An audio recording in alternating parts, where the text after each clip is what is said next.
कई लोग कहते हैं कि आत्मा क्या सच में एग्जिस्ट करती है, ये लोग भावुक लोगों की बनाई हुई कहानी है। तो हम आपको बताएंगे 6 आसान तरीके जिससे ये साबित कर सकते हैं कि आत्मा एग्जिस्ट करती है।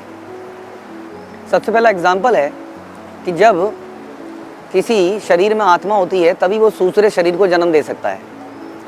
हमें ऐसा कोई एग्जाम्पल नहीं मिलता जहाँ एक कंप्यूटर ने दूसरे कंप्यूटर को पैदा कर दिया हो, एक मशीन ने दूसरे मशीन को पैदा कर दिया हो।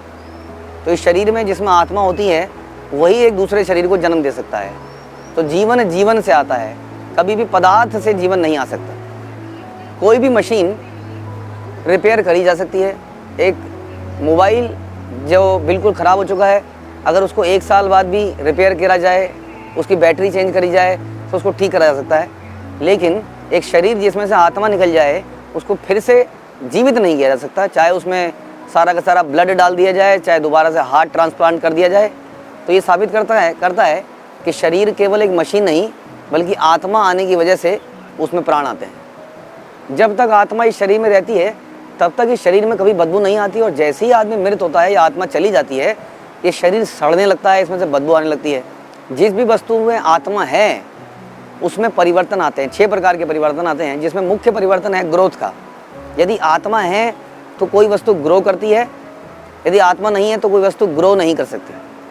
बचपन से लेके बड़े होने तक, बूढ़े होने तक हमारे शरीर में अनेक परिवर्तन आते हैं, बल्कि शरीर पूरा बदल जाता है।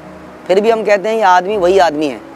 शरीर के पूरा परिवर्तन होने के बाद भी जो कॉमन वस्तु है वह है वो आत्मा, जिसके कारण से वो व्यक्ति उसी नाम से मृत्यु तक कहलाया जाता है, पहचाना जाता है। एक पदार्थ में कभी इमोशन नहीं हो सकते। एक मशीन ये बता सकती है कि ये लाल रंग है या ये पीला रंग है, लेकिन उसको प्रेम से किसी को भेंट नहीं कर सकती। वो फूल, वो गुलाब का फूल किसी को इमोशन के साथ, प्रेम के साथ भेंट नहीं कर सकती।